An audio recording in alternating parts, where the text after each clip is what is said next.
Tengo 67 años y acabo de enterrar al amor de mi vida. Pero lo que más duele no son los 43 años que compartimos, ni siquiera el vacío ensordecedor de esta casa sin su risa. Lo que me destroza el alma es estar de pie en nuestro dormitorio, con las manos temblorosas sostiendo una caja de zapatos llena de recuerdos, mientras mi propio hijo me mira con ojos fríos como hielo y me dice: «Mamá, ya basta. Papá está muerto. Tienes que superarlo y seguir adelante». Todo esto es basura vieja que solo te hace daño. Basura. Llamó basura a las cartas de amor que su padre me escribió. Basura a las fotografías de nuestras vacaciones. Basura a una vida entera. Me llamo Elena, y durante 43 años fui la esposa de Roberto Sandoval, un hombre bueno, trabajador, que construyó su vida desde cero. Nos conocimos cuando yo tenía 24 años, él 26. Era electricista y yo trabajaba en una pequeña librería del centro. No teníamos nada, pero teníamos todo: amor, sueños y la certeza de que juntos podríamos construir un futuro. Y lo hicimos. Luchamos, ahorramos, sacrificamos vacaciones y lujos para darle a nuestro único hijo, Marcos, todo lo que nosotros nunca tuvimos. Hace apenas 5 días, Roberto sufrió un infarto fulminante mientras reparaba el cableado de la casa. No hubo tiempo para despedidas, para últimas palabras, para decirle una vez más cuánto lo amaba. El funeral fue ayer. Apenas 24 horas después de sepultar a mi esposo, Marcos apareció en casa con cajas de cartón, bolsas de basura y una actitud que no reconozco en mi hijo. «Mamá, tenemos que hacer esto rápido», me dijo al entrar, sin siquiera abrazarme, sin preguntarme cómo había dormido, si había comido algo. «Necesito que empieces a sacar toda la ropa de papá. Los vecinos dicen que hay una organización que recoge donaciones los jueves. Podemos deshacernos de todo esto antes del fin de semana». ¿Deshacernos? Como si Roberto fuera un mueble viejo, una computadora obsoleta. Intenté explicarle que necesitaba tiempo, que no podía simplemente borrar 4 décadas de vida compartida en una tarde de domingo. Pero Marcos no escuchaba. Nunca escucha últimamente. «No seas dramática, mamá. Esto no es saludable. Aferrarte al pasado solo te va a hacer sufrir más. Papá ya no está. Estas cosas solo ocupan espacio». Pero antes de continuar, quiero hacerte una invitación muy especial. Suscríbete al canal y deja tu like. Eso me ayuda a saber que me apoyas y disfrutas mis historias. Y comenta aquí abajo desde qué ciudad estás viendo. Ahora continuemos. El Marcos que conozco, el niño que criamos con tanto amor, era diferente. Era sensible, cariñoso, soñador. Roberto y yo trabajamos doble turno durante años para pagarle la universidad privada, para que estudiara administración de empresas, para que tuviera las oportunidades que nosotros nunca tuvimos. Me acuerdo de sus abrazos cuando era pequeño, de cómo me decía «te quiero, mami», cada noche antes de dormir. ¿En qué momento ese niño se convirtió en este hombre frío que ahora me mira con impaciencia mientras yo abrazo la camisa favorita de su padre? «Marcos, por favor», le supliqué con la voz quebrada, «dame al menos un mes. Necesito procesar esto a mi ritmo». Su respuesta fue una risa seca, casi cruel. «¿Un mes? Mamá, tienes que empezar a pensar en lo práctico. Esta casa es demasiado grande para ti sola. Los gastos, el mantenimiento.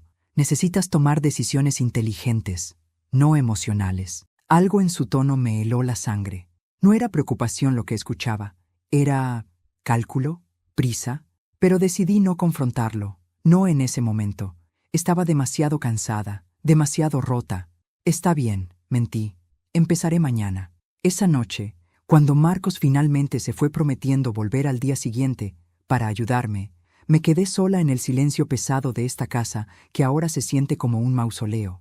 Me serví una taza de té que no pude beber y subí al dormitorio que Roberto y yo compartimos durante tantos años. Su lado de la cama seguía intacto, su almohada aún conservaba la forma de su cabeza. Me senté ahí y lloré hasta quedarme sin lágrimas. Fue entonces cuando decidí empezar por el closet, no porque Marcos me lo hubiera ordenado, sino porque necesitaba sentir cerca a Roberto. Cada camisa que sacaba traía un recuerdo. Esta la usó en nuestro aniversario número 25, aquella en el bautizo de nuestra sobrina, esa otra en su último cumpleaños. Doblaba cada prenda con cuidado, como si con ello pudiera mantenerlo vivo de alguna manera. Al fondo del closet, detrás de las chaquetas de invierno, encontré su vieja maleta de cuero marrón, esa que usaba para sus viajes de trabajo cuando Marcos era pequeño. Hacía años que no la veía. Estaba polvorienta, rayada por el tiempo. Cuando la bajé del estante superior, algo cayó al suelo. Un sobre blanco, sin sello ni dirección. Solo mi nombre escrito con la letra inconfundible de Roberto. Elena.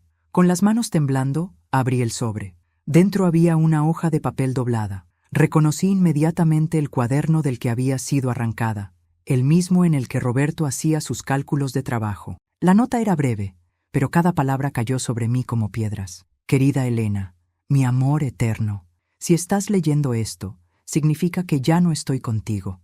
Perdóname por no haber tenido el valor de decirte esto en vida. Perdóname por protegerte del dolor, cuando quizás debí prepararte para él. Revisa mi maleta. La verdad está dentro. Todo lo que necesitas saber, todas las respuestas a las preguntas que sé que tendrás, están ahí. No confíes ciegamente. No tomes decisiones apresuradas. Y por favor, mi amor, protege lo que construimos juntos. Te amo hoy y siempre, Roberto. Mis manos temblaban tanto que casi no podía sostener el papel. ¿Qué verdad? ¿Qué preguntas? ¿De qué necesitaba protegerme? Roberto nunca fue dramático ni misterioso. Si dejó esta nota, tenía una razón urgente. Coloqué la maleta sobre la cama y observé sus cierres oxidados. Por un momento dudé. Parte de mí quería creer que dentro solo encontraría documentos antiguos, papeles sin importancia. Pero algo en mi pecho, una intuición maternal mezclada con el miedo, me decía que lo que estaba a punto de descubrir cambiaría todo. Abrí la maleta. Dentro de la maleta no había ropa ni recuerdos sentimentales. Había secretos, documentos organizados en carpetas de colores, cartas atadas con ligas, fotografías que nunca había visto, y un cuaderno negro de pasta dura con las iniciales de Roberto grabadas en dorado. Mi corazón latía tan fuerte que podía escucharlo en el silencio de la habitación. La primera carpeta era azul. La abrí con dedos temblorosos. Contenía extractos bancarios de los últimos 2 años, pero no de nuestras cuentas conjuntas, sino de una cuenta que Roberto había abierto a su nombre. Nunca me había ocultado dinero. Siempre fuimos transparentes en nuestras finanzas. ¿Por qué esto? Al revisar los movimientos, vi depósitos regulares de su salario, pequeñas cantidades que había estado apartando mes tras mes. En la última página había una nota escrita a mano. Para Elena. Por si acaso, cuenta protegida. Marcos no tiene acceso. ¿Por si acaso qué? ¿Y por qué especificar que Marcos no tenía acceso? Un escalofrío recorrió mi espalda. La segunda carpeta era roja. Contenía correos electrónicos impresos. El primero era de Marcos, enviado hace 6 meses a Roberto. Papá, necesitamos hablar seriamente sobre mamá y tu situación. A tu edad, deberías estar pensando en simplificar las cosas. La casa es demasiado grande, los gastos de mantenimiento son absurdos. He hecho números y sería más sensato vender ahora que el mercado está bien. Puedo encargarme de todo. Tú solo tienes que firmar. Es por el bien de todos. La respuesta de Roberto fue cortante. Marcos, tu madre y yo vivimos en esta casa hace 35 años. Aquí naciste tú. Aquí construimos nuestra familia. No vamos a vender nuestra casa. Y no necesito que te encargues de nada. Cuando tu madre y yo decidamos algo así, seremos nosotros dos quienes lo decidamos, juntos. Había más correos. Marcos insistiendo, Roberto negándose cada vez con más firmeza. En el último, fechado apenas 2 meses antes de la muerte de Roberto, mi hijo escribió algo que me congeló la sangre. No entiendes, papá. No estás siendo racional. Tu salud no está bien, mamá necesitará apoyo, y yo soy quien va a tener que cargar con todo esto. Solo estoy tratando de planear con anticipación. Pero si prefieres ser terco, allá tú. Cuando las cosas se compliquen, no digas que no te lo advertí. ¿Cómo sabía Marcos que la salud de Roberto no estaba bien? Roberto nunca mencionó problemas de salud. O sí lo hizo y yo no presté atención. Las lágrimas comenzaron a nublar mi vista.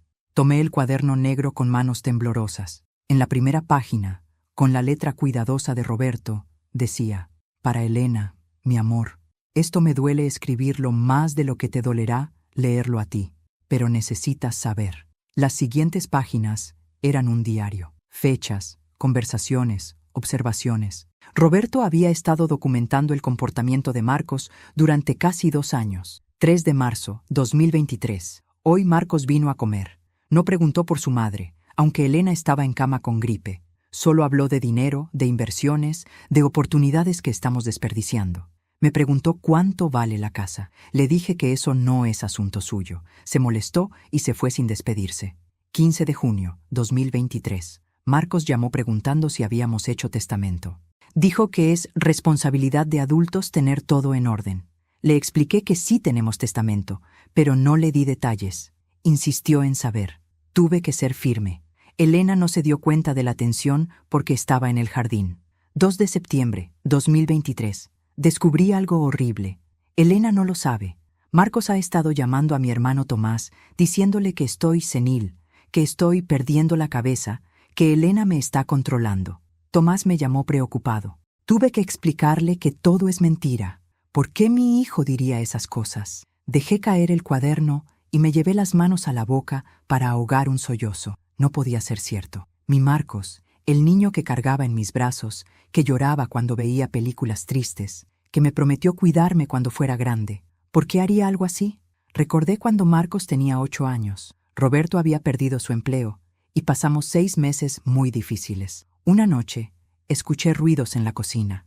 Bajé y encontré a Marcos con su alcancía rota en el suelo, monedas esparcidas por todas partes. «Mami», me dijo con lágrimas en los ojos, «toma, es para ayudar a papi». Esa noche lo abracé y le prometí que todo estaría bien, que los papás estaban ahí para cuidarlo a él, no al revés. ¿Qué le pasó a ese niño? ¿En qué momento el amor se convirtió en codicia? Seguí leyendo el cuaderno. Roberto documentó cada visita extraña, cada pregunta incómoda sobre dinero, cada comentario que minimizaba nuestra vida juntos. Había anotaciones sobre conversaciones que yo nunca presencié, momentos en que Marcos llamaba a Roberto y le presionaba para actualizar el testamento o poner la casa a su nombre por temas legales. En una entrada fechada 3 semanas antes de su muerte, Roberto escribió: «Hoy fui al médico. El corazón no está bien. Me dio 6 meses, tal vez 1 año con tratamiento. No se lo voy a decir a Elena todavía. Necesito arreglar las cosas primero. Necesito protegerla de Marcos. Dios mío, nunca pensé que escribiría esas palabras sobre mi propio hijo. Pero algo está mal en él. Algo cambió. Y tengo miedo de lo que pueda hacer cuando yo ya no esté». Las lágrimas caían sobre las páginas, manchando la tinta. Roberto sabía que iba a morir. Sabía que le quedaba poco tiempo. Y en lugar de decírmelo, en lugar de permitirme acompañarlo, despedirnos juntos, decidió usar sus últimos meses protegiéndome de nuestro propio hijo. Al final del cuaderno había una última entrada, escrita con letra temblorosa, fechada el día antes de su muerte. «Elena, mi amor eterno, si estás leyendo esto, perdóname. Perdóname por no ser más fuerte, por no confrontar a Marcos directamente, pero en estas carpetas está todo. La verdad sobre quién es ahora nuestro hijo. En la carpeta verde están los documentos legales. Todo está protegido. Nuestra casa, nuestros ahorros, todo está a tu nombre ahora. Marcos no puede tocarlo. Pero ten cuidado. Sé más fuerte de lo que yo fui. No dejes que su frialdad te confunda con amor. Te amo. Siempre». Abracé el cuaderno contra mi pecho y lloré como no había llorado ni siquiera en el funeral. Roberto murió cargando este peso solo, protegiéndome hasta su último aliento. Y yo, ciega en mi amor maternal, no vi nada. Pero ahora sí veía, y lo que veía me aterraba. No pude dormir esa noche. Cada vez que cerraba los ojos, veía la letra de Roberto en ese cuaderno, cada palabra una puñalada en el corazón. Me levanté al amanecer, con los ojos hinchados y el alma destrozada, pero con algo nuevo creciendo dentro de mí, una necesidad urgente de entender. Si Roberto se había tomado el trabajo de documentar todo esto, había más verdades que descubrir. Volví a la maleta. La carpeta verde que Roberto mencionó en su última entrada estaba al fondo, sellada con cinta adhesiva. Dentro encontré copias de documentos notariales fechados 4 meses atrás. Roberto había puesto la casa completamente a mi nombre. Había cambiado los beneficiarios de su seguro de vida. Había creado un fideicomiso para proteger nuestros ahorros, todo blindado legalmente para que Marcos no pudiera reclamar nada directamente. Pero lo que más me impactó fue una carta adjunta del notario, el licenciado Méndez, un viejo amigo de Roberto. Roberto vino a mi oficina en abril, muy serio. Me pidió que protegiera todo a nombre de Elena. Cuando le pregunté por qué no incluir a Marcos en el testamento de manera normal, se quedó callado un largo rato. Luego me dijo: Méndez, mi hijo ya no es el hombre que debería ser, y tengo miedo de lo que le hará a Elena cuando yo no esté para protegerla. Hice todo lo que me pidió. Roberto, si algo te pasó y Elena está leyendo esto, llámame. Estoy aquí para ayudarla. Anoté el número del licenciado Méndez, pero antes de llamarlo, necesitaba terminar de revisar todo. Había una última carpeta, amarilla, más gruesa que las demás. Al abrirla, mi mundo se derrumbó completamente. Fotografías. Decenas de fotografías impresas de conversaciones de WhatsApp, capturas de pantalla de mensajes de texto. Roberto había estado monitoreando a Marcos. No, espera. Marcos había sido tan descuidado que dejaba su teléfono desbloqueado cuando visitaba. Roberto simplemente fotografió lo que vio. Los mensajes eran entre Marcos y su esposa, Valentina, una mujer que siempre me pareció dulce, pero distante. Ahora entendía por qué. Marcos. Hoy volví a hablar con el viejo sobre vender la casa. Se puso terco otra vez. Es frustrante. Valentina. ¿Y tu mamá qué dice? Marcos. Ella no dice nada. Nunca dice nada. Sigue al viejo como perrito. Pero cuando él ya no esté, será más fácil convencerla. Ella sola no toma decisiones. Valentina. Marcos. Tu papá no está enfermo. Puede vivir 20 años más. Marcos. No lo sabes. A su edad, cualquier cosa puede pasar. Solo digo que necesitamos estar preparados. Esa casa vale mucho. Y con ese dinero podríamos finalmente comprar el departamento en la zona que queremos. Fechas más recientes mostraban conversaciones aún más perturbadoras. Marcos. El viejo fue al médico otra vez. No me quiere decir qué tiene, pero algo tiene. Lo vi guardando medicamentos. Valentina. ¿Y si le preguntas directamente? Marcos. No puedo parecer interesado en su salud solo por la herencia. Necesito ser sutil, pero creo que pronto no será problema. Las palabras «pronto no será problema» me revolvieron el estómago. Mi hijo había estado esperando, deseando la muerte de su padre. Calibrated narrative intensity while preserving emotional authenticity. Esto es muy fuerte. Debo mantener la intensidad, pero asegurarme de que sea creíble dentro del contexto de la historia ficticia. Elena está descubriendo la verdadera naturaleza de su hijo, y eso debe ser devastador, pero también comprensible dentro de la narrativa. Había más. Mensajes donde Marcos hablaba con un agente inmobiliario sobre una propiedad que pronto estaría disponible. Correos donde discutía con Valentina qué hacer con la vieja una vez que la casa se vendiera. La vieja. Así me llamaba. No mamá. No Elena. La vieja. Marcos, podemos buscarle un asilo decente. Algo pequeño pero limpio. Con lo que saque de la venta, podré pagarle algo modesto y aún nos quedará para nosotros. Valentina. ¿Y si ella no quiere ir a un asilo? Marcos. No tendrá opción. Sin la casa, ¿dónde va a vivir? ¿Con nosotros? No, gracias. Ya bastante hicimos criándola toda la vida. Criándola toda la vida. Como si yo fuera la hija y él el padre. Como si los años que Roberto y yo trabajamos hasta el agotamiento para darle todo no significaran nada. Recordé cuando Marcos tenía 16 años y quiso ir a un campamento de verano carísimo. Roberto tomó turnos dobles durante 2 meses para pagarlo. Yo vendí algunas joyas que mi madre me había heredado. Marcos fue a ese campamento y cuando regresó apenas nos dio las gracias. Dijo que la mayoría de los chicos tenían mejores carpas y equipos que él. Roberto me abrazó esa noche y me dijo: «Es solo un adolescente, mi amor. Ya madurará». Pero nunca maduró. O tal vez sí, pero no en la dirección que esperábamos. Seguí revisando. Había un email particularmente doloroso que Marcos envió a su prima Lucía, mi sobrina, hace un año. «Lucía, sé que crees que soy duro con mis papás, pero no entiendes. Ellos viven en el pasado. Se aferran a cosas sin valor. Esa casa enorme que no necesitan, llena de muebles viejos y recuerdos. No entienden el mundo moderno. Papá especialmente es terco como una mula. ¿Y mamá?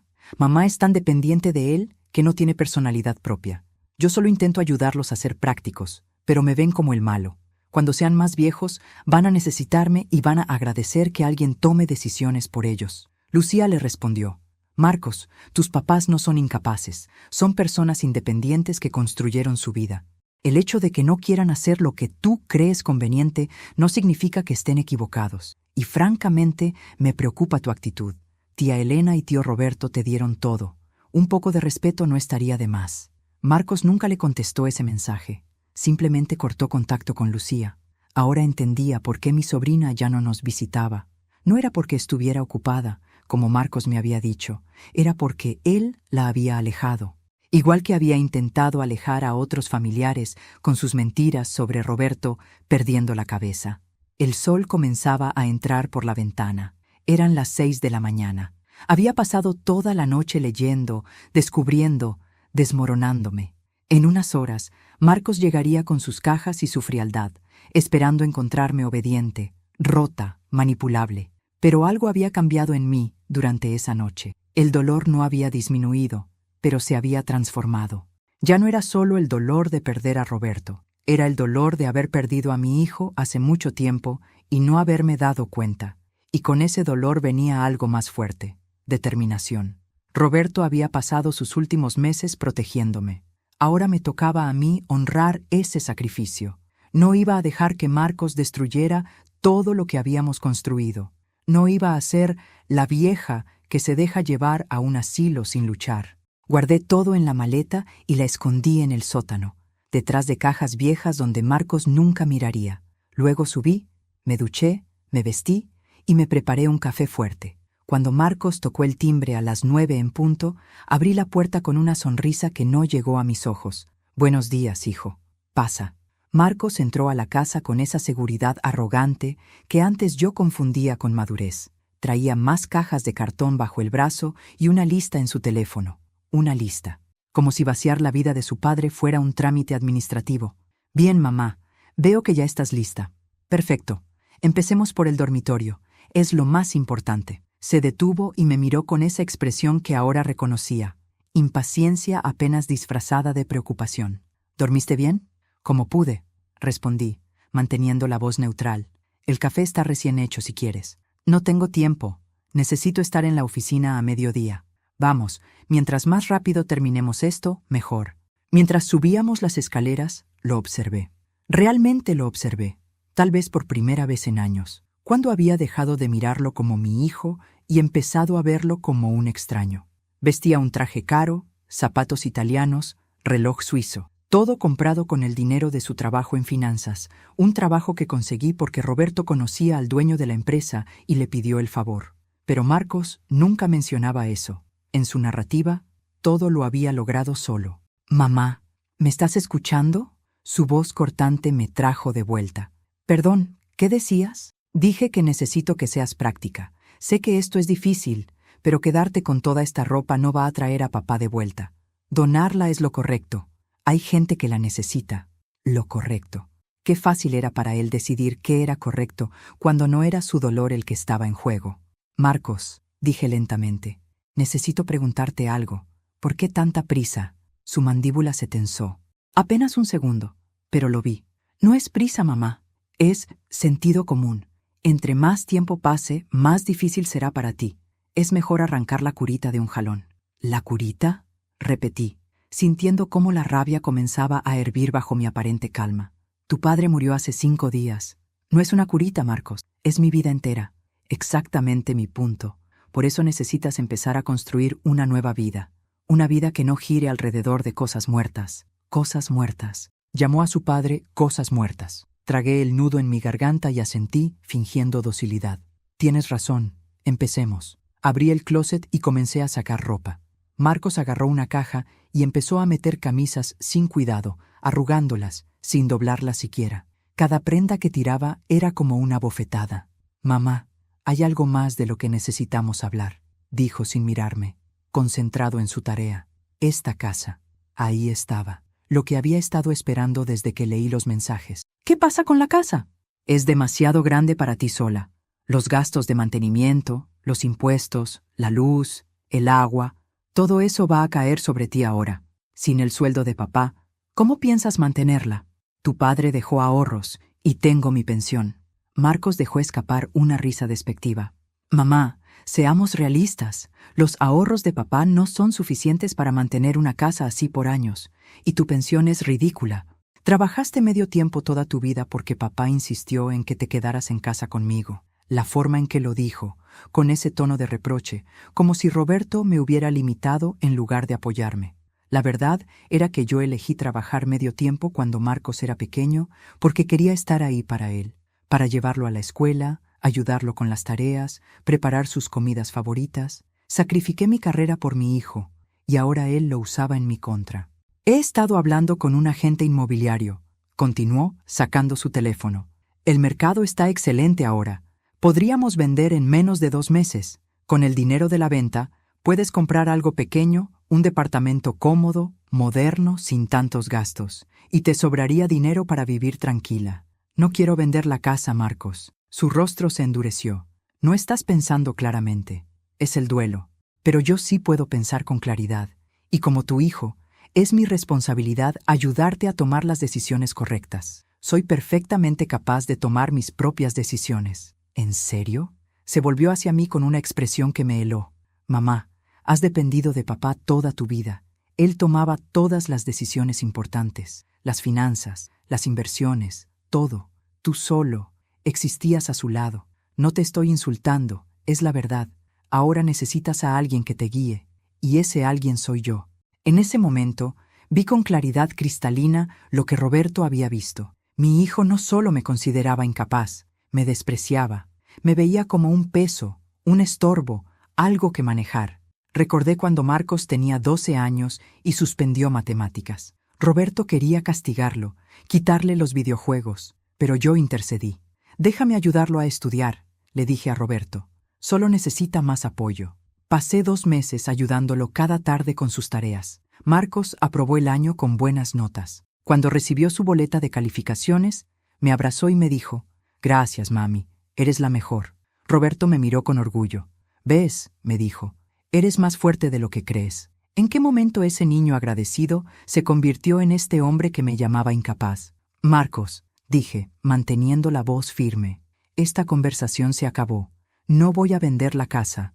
Esta es mi decisión». Su expresión se oscureció. «Estás siendo irracional. Estoy siendo clara. Esta es mi casa. Tu padre me la dejó a mí, y no está en venta». «¿Papá te la dejó a ti?», repitió con un tono peligroso. «¿Cómo sabes eso? ¿Ya revisaste el testamento?» «Maldición». Había dicho demasiado. «El notario me llamó». Mentí rápidamente. «Procedimiento estándar».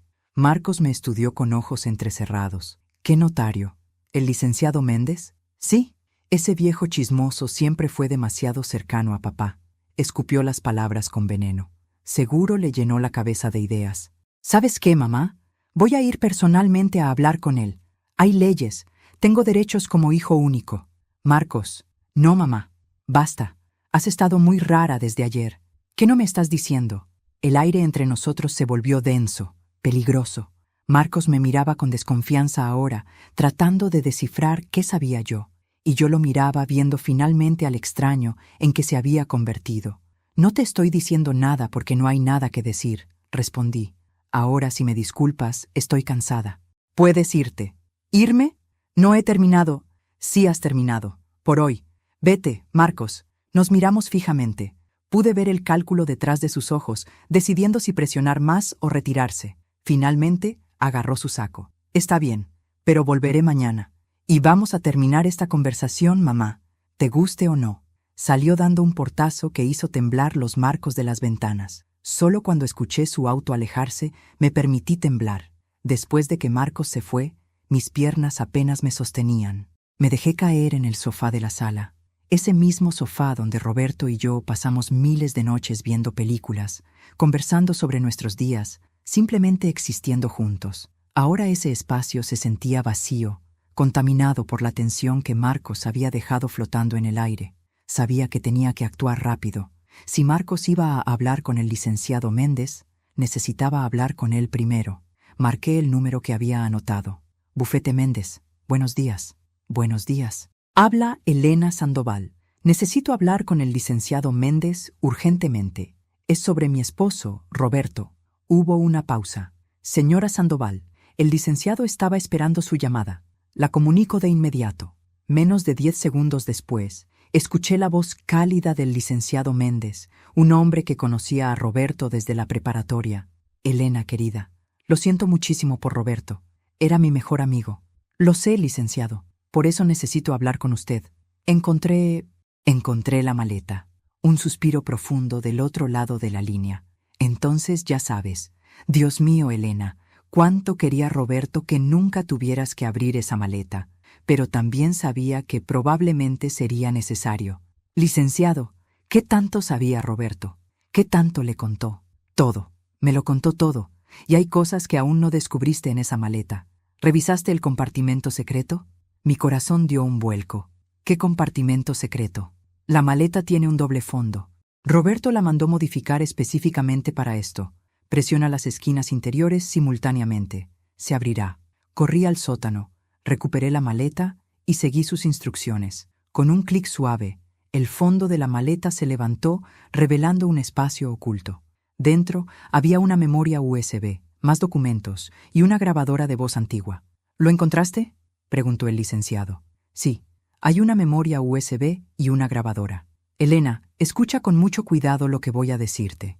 Roberto vino a verme 3 semanas antes de morir. Me dijo que sospechaba que Marcos estaba planeando algo. Había encontrado documentos en el estudio de Marcos durante una visita. Documentos sobre declaraciones de incompetencia mental, sobre cómo obtener poder notarial sobre padres ancianos, sobre procedimientos legales para forzar ventas de propiedades. Sentí que el piso se movía bajo mis pies. No, no puede ser. Roberto fotografió todo. Está en esa memoria USB. También grabó conversaciones. Legalmente no podríamos usar esas grabaciones en corte sin el consentimiento de ambas partes, pero Roberto no las hizo para uso legal. Las hizo para ti, para que entendieras con quién estabas tratando.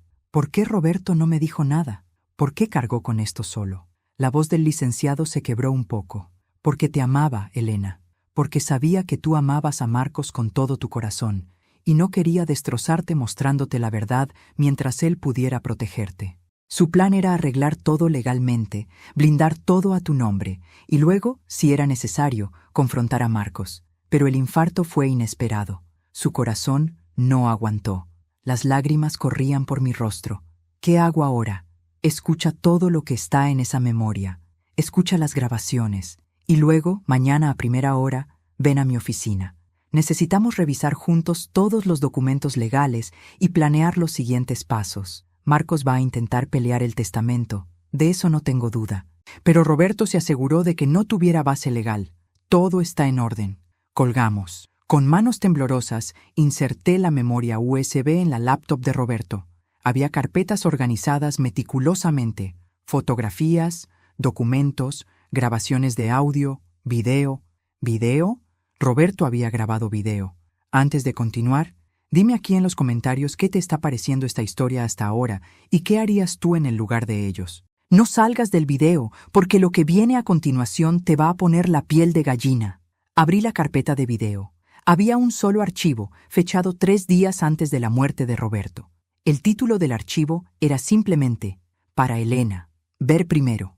Hice doble clic. La imagen mostró a Roberto sentado en su estudio, en casa, mientras yo había salido a hacer compras. Se veía cansado, enfermo, más delgado de lo que recordaba. Sus ojos reflejaban un profundo dolor. «Elena, mi amor», comenzó, su voz ronca. «Si estás viendo esto, significa que ya no estoy contigo, y significa que las cosas con Marcos se pusieron tan mal como temía. Necesito que seas fuerte ahora, más fuerte de lo que has sido nunca, porque lo que voy a mostrarte va a destrozarte». Se ajustó en la silla, claramente luchando con las palabras. «Hace 2 meses, Marcos me pidió que nos viéramos en un café. Sin ti. Dijo que necesitábamos hablar de hombre a hombre sobre mi salud y tu futuro. Yo ya sabía que mi corazón estaba fallando. Los doctores me habían dado menos de 1 año, pero no te lo había dicho porque quería arreglar las cosas primero». Roberto hizo una pausa, limpiándose los ojos. En ese café, Marcos me dijo algo que nunca olvidaré. Me dijo: «Papá, sé realista. No vas a vivir mucho más, y cuando te vayas, mamá va a quedarse sola, confundida, vulnerable. Alguien tiene que tomar las riendas, y ese alguien soy yo. Así que necesito que firmes estos papeles». Y me mostró documentos, Elena. Documentos que le daban poder notarial total sobre ti, sobre nuestra casa, sobre todo. Mi mano voló a mi boca, ahogando un grito. Le dije que no. Le dije que tú eras perfectamente capaz de manejar tu propia vida. Y entonces, Elena, entonces mi propio hijo me dijo, papá, podemos hacer esto por las buenas o por las malas. Puedo conseguir que 2 doctores certifiquen que mamá no está en sus facultades mentales. Es fácil. Ella es mayor, acaba de perder a su esposo, está en duelo. Un juez me daría la tutela sin problema. Roberto se quebró en el video, su rostro contorsionándose de dolor. Me amenazó Elena. Nuestro hijo me amenazó. Le dije que si intentaba algo así, yo mismo iría a las autoridades. Entonces cambió de táctica. Se puso a llorar, a decir que solo estaba preocupado por ti, que solo quería ayudar. Pero yo vi la verdad en sus ojos, vi la codicia, vi la impaciencia, vi a un extraño. Roberto se inclinó hacia la cámara. Por eso hice todo esto, por eso blindé legalmente todo, por eso documenté cada conversación sospechosa. Marcos va a intentar declararte incompetente, va a intentar quitarte la casa, va a intentar convencer a todos de que eres una anciana confundida que no puede cuidarse sola. Pero con esta evidencia, con los documentos legales, él no puede tocarte. Se limpió las lágrimas. Perdóname por no haber sido más fuerte. Perdóname por protegerte tanto que te dejé vulnerable. Pero ahora, mi amor, necesito que seas la mujer fuerte que siempre has sido, la que crió a nuestro hijo sola cuando yo trabajaba, la que mantuvo esta familia unida en los tiempos difíciles. Esa mujer sigue ahí, y ella es más fuerte que Marcos podrá ser jamás. El video terminó. Me quedé mirando la pantalla en negro, el reflejo de mi rostro destruido, mirándome de vuelta. Pasé las siguientes horas sumergida en la evidencia que Roberto había compilado. Cada archivo era más devastador que el anterior. Las grabaciones de audio eran especialmente brutales. Roberto había grabado conversaciones telefónicas con Marcos usando una aplicación en su celular. En una de ellas, fechada 2 semanas antes de su muerte, escuché a Marcos decir con voz fría y calculadora: «Papá, estás siendo egoísta. No puedes aferrarte a esa casa solo por sentimentalismo. Piensa en mamá. Cuando tú ya no estés, ¿quién va a cuidar ese jardín enorme? ¿Quién va a arreglar las goteras? ¿Quién va a pagar cuando se rompa la calefacción? Ella no puede. Y yo no voy a poder estar ahí todo el tiempo. Es cruel dejarla con esa carga». La respuesta de Roberto fue firme. «Marcos, tu madre es más capaz de lo que crees, y si necesita ayuda, puede contratar servicios. Tiene recursos». ¿Recursos? La risa de Marcos fue áspera. «Papá, seamos honestos, ustedes vivieron toda la vida al día. No hay recursos. Hay una casa que vale dinero y 2 viejos que no quieren soltar el pasado. Somos tus padres, Marcos, no 2 viejos. Son lo mismo». Tuve que pausar la grabación. El desprecio en su voz era tan palpable que sentí náuseas. ¿Cómo no lo había visto? ¿Cómo había sido tan ciega? Revisé las fotografías que Roberto había tomado secretamente, documentos que Marcos había dejado en su portafolio durante una visita. Uno era particularmente escalofriante, una lista escrita a mano por Marcos titulada «Plan de acción post-papá». Los puntos decían: esperar periodo de duelo apropiado, 3-4 semanas máximo. Comenzar conversación sobre venta de casa. Si hay resistencia, consultar con abogados sobre opciones de incompetencia. Contactar agente inmobiliario José Ramírez, ya hablé con él. Buscar opciones de residencias para adultos mayores. Transferir fondos a cuenta controlada. Simplificar situación legal lo antes posible. Simplificar situación legal significaba simplificarme a mí, reducirme a un problema administrativo que resolver. Cerré la laptop y me quedé en silencio, sintiendo cómo algo fundamental se rompía dentro de mí. No era solo desilusión, era la muerte de una ilusión. Durante 67 años había creído en ciertos valores: familia, lealtad, amor incondicional.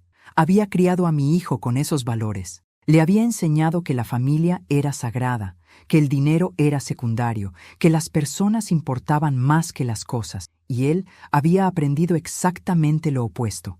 Pero en medio de ese dolor devastador, algo más crecía, algo que no había sentido en décadas. Rabia, rabia pura, limpia, justificada. Roberto había muerto cargando este peso para protegerme. Había usado sus últimas energías, sus últimos días, documentando la traición de nuestro hijo para que yo pudiera defenderme. No iba a desperdiciar su sacrificio. Me levanté, me lavé la cara y me miré al espejo. La mujer que me devolvió la mirada tenía 67 años, ojos rojos de llorar y arrugas que contaban 4 décadas de vida compartida. Pero también tenía algo más, determinación férrea. Llamé al licenciado Méndez nuevamente. Licenciado, vi el video, vi todo. Necesito que me diga exactamente qué tengo que hacer. Elena, primero respira. Sé que esto es abrumador. No estoy abrumada. Estoy furiosa. Y estoy lista. ¿Qué sigue? Hubo una pausa de sorpresa. Luego escuché una sonrisa en su voz. Ahí está. Roberto me dijo que cuando finalmente despertaras, serías imparable. Bien, esto es lo que vamos a hacer. Pasamos 2 horas al teléfono. El licenciado Méndez me explicó cada documento, cada salvaguarda legal que Roberto había establecido. La casa estaba completamente a mi nombre, con cláusulas que impedían su venta sin mi consentimiento exclusivo. Los ahorros estaban en un fideicomiso que solo yo podía acceder. El seguro de vida había sido pagado directamente a mi nombre. Roberto había sido meticuloso. Marcos va a intentar impugnar el testamento, explicó el licenciado. Va a alegar influencia indebida, que Roberto estaba enfermo y confundido cuando hizo estos cambios. Pero tengo documentos médicos de sus doctores certificando que Roberto estaba en completa posesión de sus facultades mentales cuando firmó todo. ¿Y si intenta lo que amenazó? ¿Lo de declararme incompetente? Para eso necesitaría evaluaciones psiquiátricas, y yo ya arreglé que mañana te vea la doctora Castellanos, una psiquiatra forense de mi confianza. Ella hará una evaluación completa que certificará tu completa competencia mental. Será un documento legal que Marcos no podrá combatir. ¿Roberto planeó todo esto? Hasta el último detalle, Elena. Tu esposo fue un hombre extraordinario. Colgamos con un plan claro. Al día siguiente iría al bufete, firmaría algunos documentos adicionales y me haría la evaluación psiquiátrica. Mientras tanto, debía actuar normal con Marcos, no dejar que supiera que yo sabía. Esa noche, mientras intentaba dormir, recordé algo que Roberto me dijo en nuestro 20º aniversario. Estábamos en la playa, viendo el atardecer, y él tomó mi mano. Elena, ¿sabes por qué me casé contigo?, me preguntó. ¿Por mi belleza deslumbrante?, bromeé. Por tu fuerza, respondió con seriedad. Porque vi en ti a una mujer que podía enfrentar cualquier tormenta, que podía ser suave y feroz al mismo tiempo. Nunca lo olvides, mi amor. Eres mucho más fuerte de lo que crees. En ese momento no entendí completamente sus palabras. Pensé que solo era un cumplido romántico. Pero ahora, 22 años después, entendía. Roberto siempre supo que algún día necesitaría esa fuerza, y había pasado nuestra vida juntos recordándomela, preparándome, aunque yo no lo supiera. A la mañana siguiente, Marcos llamó temprano. Mamá, pasaré en 1 hora. Necesitamos terminar de empacar las cosas de papá y hablar seriamente sobre la casa. Está bien, hijo, respondí con voz dulce, controlada. Te espero. Cuando colgué, me miré nuevamente al espejo. Esta vez, la mujer que me devolvió la mirada sonreía. No una sonrisa feliz, sino una sonrisa de guerra. Roberto me había dado todas las armas que necesitaba. Ahora me tocaba usarlas. Marcos no sabía con quién estaba tratando, pero estaba a punto de descubrirlo. Marcos llegó puntual, como siempre. Traía su portafolio de cuero y esa expresión de eficiencia que había perfeccionado en sus años corporativos. Pero esta vez, algo era diferente. Había tensión en sus hombros, urgencia en sus movimientos. Mamá, necesitamos hablar antes de hacer cualquier otra cosa, dijo sin saludarme siquiera. Por supuesto, pasa a la sala. Nos sentamos uno frente al otro, como adversarios más que como madre e hijo. Marcos sacó su tablet y algunos papeles de su portafolio. Hablé con el licenciado Méndez ayer, comenzó, su voz tensa. Me dijo que papá hizo cambios en el testamento hace 4 meses, cambios significativos. Así es. ¿Y no pensaste en decírmelo? No era mi información para compartir, era de tu padre. Sus ojos se entrecerraron. Todo está a tu nombre. La casa, las cuentas, todo. ¿Tú lo sabías? Ahora sí. Eso no es justo, mamá. Soy su hijo. Tengo derecho. ¿Derecho a qué, Marcos? Lo interrumpí, mi voz aún calmada pero con un filo que él no esperaba. ¿Derecho a la casa que tu padre y yo construimos? ¿Derecho al dinero que ahorramos durante 40 años? ¿Derecho a venderlo todo antes de que su cuerpo se enfríe? Se puso pálido. Yo nunca dije, cuando el viejo ya no esté, será más fácil convencerla. Recité sus propias palabras. ¿Te suena familiar? El color desapareció completamente de su rostro. ¿Cómo? Esa casa vale mucho, y con ese dinero podríamos finalmente comprar el departamento en la zona que queremos. Continué, cada palabra como un cuchillo. Podemos buscarle un asilo decente, algo pequeño pero limpio. Marcos se puso de pie de golpe, su compostura desmoronándose. ¿Me espiaste? ¿Leíste mis mensajes privados? No, tu padre lo hizo. El silencio que siguió fue ensordecedor.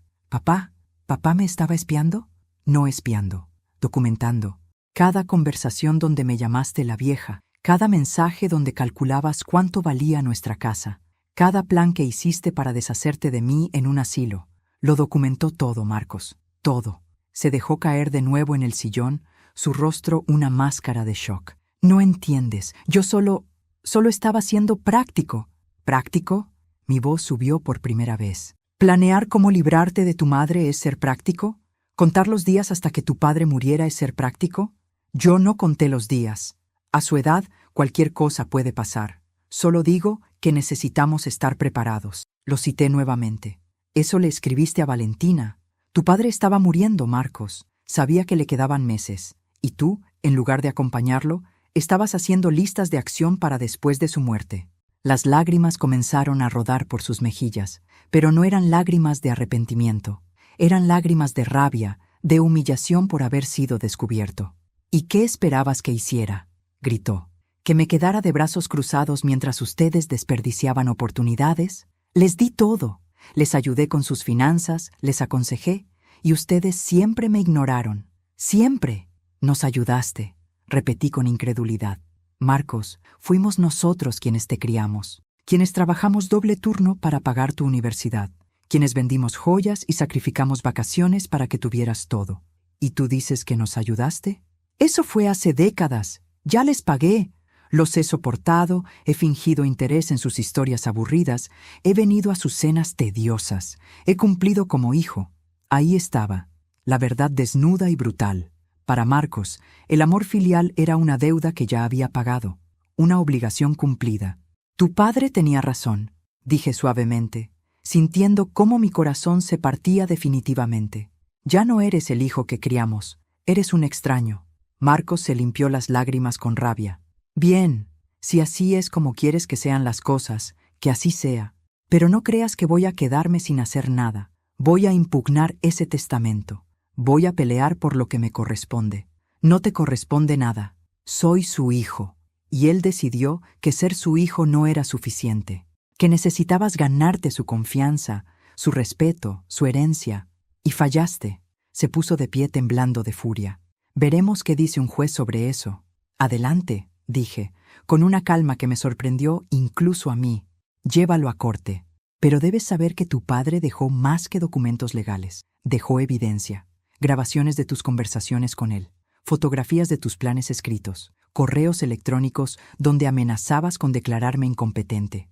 Todo fechado, todo verificado por testigos. El licenciado Méndez tiene copias. Yo tengo copias. Y si decides llevar esto a corte, todo se volverá público. Su rostro pasó del rojo de la rabia al blanco del pánico. Estás mintiendo. ¿Quieres apostar tu reputación a eso? Lo miré directamente a los ojos. Porque tu padre también documentó algo más. Las mentiras que le dijiste al tío Tomás, a la prima Lucía, a nuestros amigos, todas las veces que dijiste que tu padre estaba senil, que yo lo estaba manipulando. Todo, Marcos. Si llevas esto a corte, toda la familia, todos nuestros conocidos, van a saber exactamente qué clase de persona eres. Vi el momento exacto en que la realidad lo golpeó. Toda su arrogancia, toda su seguridad, se desmoronó. Su padre, el hombre al que había subestimado, al que había considerado un obstáculo sentimental, le había tendido una trampa perfecta desde la tumba. Papá, me odiaba, susurró. No, respondí, sintiendo mis propias lágrimas finalmente salir. Te amaba tanto que le rompió el corazón ver en qué te convertiste. Le rompió el corazón tener que protegerme de ti. Murió amándote, Marcos, pero no confiando en ti. Y esa es la diferencia. Marcos recogió sus cosas con manos temblorosas. En la puerta se volteó una última vez. ¿Qué quieres que haga, mamá? ¿Qué esperas de mí ahora? Lo miré, este hombre que una vez fue mi bebé, mi niño, mi orgullo, y vi con claridad cristalina que no había camino de regreso. Quiero que te vayas, dije simplemente. Quiero que vivas con las decisiones que tomaste, y quiero que cada vez que te mires al espejo, recuerdes que tuviste un padre que te amó tanto, que gastó sus últimos días protegiéndome de ti. Salió sin decir nada más. La puerta se cerró suavemente, pero el sonido resonó como un trueno. Me quedé sola en la sala, rodeada de 40 años de recuerdos, sosteniendo el peso de la traición y el dolor, pero también sosteniendo algo más: dignidad. Roberto había ganado esta batalla desde la tumba, y yo iba a honrar su victoria viviendo la vida que él quiso proteger para mí. Han pasado 6 meses desde aquella confrontación, 6 meses en los que he aprendido a vivir sola, pero no en soledad. Hay una diferencia enorme que nunca había entendido hasta ahora. La casa sigue siendo mía. Cada mañana me despierto en la cama que compartí con Roberto, camino por el jardín que él cuidaba con tanto amor, y tomo café en la cocina donde construimos miles de recuerdos. No vendí nada. No doné todo como Marcos quería. Conservé lo que era importante y dejé ir solo lo que yo decidí soltar. La evaluación psiquiátrica que la doctora Castellanos realizó confirmó lo que yo ya sabía. Estoy perfectamente capacitada para tomar mis propias decisiones. El documento legal quedó archivado como evidencia, por si Marcos decidía cumplir su amenaza de ir a corte. Pero nunca lo hizo. Después de esa última conversación, simplemente desapareció de mi vida. Hace 3 semanas, la prima Lucía me visitó. Lloró al disculparse por haber estado ausente, explicándome que Marcos le había dicho que Roberto y yo no queríamos verla más, que estábamos molestos con ella por razones que él inventó. Le mostré los mensajes, las mentiras documentadas. Ella también se rompió al descubrir la manipulación. Tía, me dijo entre lágrimas, siempre sospeché que Marcos había cambiado, pero nunca imaginé hasta qué punto. Ahora Lucía viene cada semana, me ayuda con el jardín, cocinamos juntas, compartimos historias sobre Roberto. Me di cuenta de que Marcos no solo me estaba alejando de la familia, me estaba aislando para hacer más fácil su plan. El tío Tomás también regresó a mi vida, avergonzado por haber creído las mentiras de Marcos sobre la supuesta senilidad de Roberto. Me manipuló como a un títere, me confesó, y yo me lo tragué todo porque confiaba en mi sobrino. La verdad sobre Marcos se expandió por la familia como ondas en un estanque. No porque yo la difundiera, nunca compartí los detalles más dolorosos, sino porque él mismo siguió mostrando quién era. Hace 2 meses, intentó contactar a varios familiares pidiendo dinero prestado para una inversión urgente. Cuando le preguntaron por qué no pedía ayuda a su madre, respondió que yo era una anciana amargada que le guardaba rencor por nada. Valentina, su esposa, vino a verme hace un mes, sola. Me confesó que estaba considerando el divorcio. Elena, yo sabía que Marcos era ambicioso, pero no sabía hasta qué punto era capaz de llegar. Cuando me enteré de todo lo que hizo, de cómo trató a Roberto en sus últimos meses, no pude seguir mirándolo igual. Le serví té y hablamos durante horas. Valentina no era mala persona, simplemente había estado ciega, igual que yo. El amor nos hace ver lo que queremos ver, hasta que la verdad se vuelve imposible de ignorar. A veces, en las noches silenciosas, me pregunto si hice lo correcto, si debí haber intentado reconciliarme con Marcos, perdonarlo, darle otra oportunidad. Pero entonces recuerdo las palabras de Roberto en aquel video. Protégete. No dejes que su frialdad te confunda con amor. No he vuelto a saber de Marcos. Escuché por Lucía que perdió su trabajo por problemas de ética. Al parecer, el mismo desprecio que mostró hacia sus padres, lo mostró hacia sus colegas. Escuché que Valentina finalmente se fue. Escuché que está viviendo solo en un departamento pequeño, el tipo de departamento que quería comprarme a mí. La ironía no se me escapa. Roberto me enseñó que el amor verdadero protege, incluso después de la muerte, que la familia no es solo sangre, sino respeto, gratitud, reciprocidad, y que a veces la mayor muestra de amor es dejar que las personas enfrenten las consecuencias de sus propias decisiones. Mi hijo eligió la codicia sobre el amor, eligió el dinero sobre la familia, eligió la manipulación sobre la honestidad, y ahora vive con esas elecciones. Yo elegí honrar la memoria de mi esposo, elegí mi dignidad, elegí vivir en la casa que construimos con amor. rodeada de personas que genuinamente me valoran. Tengo 67 años. Roberto ya no está físicamente a mi lado, pero su amor sigue protegiéndome, guiándome, recordándome cada día que soy más fuerte de lo que creía. Y eso, al final, vale más que cualquier herencia. Y así termina la historia de Elena, una mujer que descubrió la dolorosa verdad sobre su hijo, pero también descubrió su propia fuerza. Esta historia nos deja reflexiones profundas. ¿Cuántas veces damos por sentado el amor de nuestros padres? ¿Cuántas veces la ambición nos ciega ante lo verdaderamente importante? ¿Cuántas Elenas hay en el mundo enfrentando traiciones silenciosas de quienes más aman? Si esta historia te llegó al corazón, te pido 3 cosas. Primero, dale like a este video. Ese simple gesto me dice que valoras estas historias y me motiva a seguir creándolas para ti. Segundo, suscríbete al canal y activa la campanita. Cada semana comparto historias que te hacen reflexionar, sentir y valorar lo que realmente importa en la vida. No te pierdas las próximas. Tercero, comenta aquí abajo. Quiero saber, ¿qué harías tú en el lugar de Elena? ¿Crees que hizo lo correcto al alejarse de Marcos? ¿Has vivido algo similar con algún familiar? ¿Desde qué ciudad nos estás viendo? Tus comentarios no solo me ayudan a conocerte mejor, sino que crean una comunidad donde todos aprendemos de las experiencias de los demás. Y si conoces a alguien que necesita escuchar esta historia, tal vez una madre que está pasando por algo similar o alguien que necesita recordar el valor de la familia, comparte este video. A veces, una historia puede cambiar una perspectiva. Recuerda, la familia verdadera no se mide por la sangre, sino por el respeto, la gratitud y el amor genuino que compartimos. Gracias por acompañarme en esta historia. Gracias por tu tiempo. Gracias por ser parte de esta comunidad. Nos vemos en el próximo video con una nueva historia que te tocará el corazón. Hasta pronto.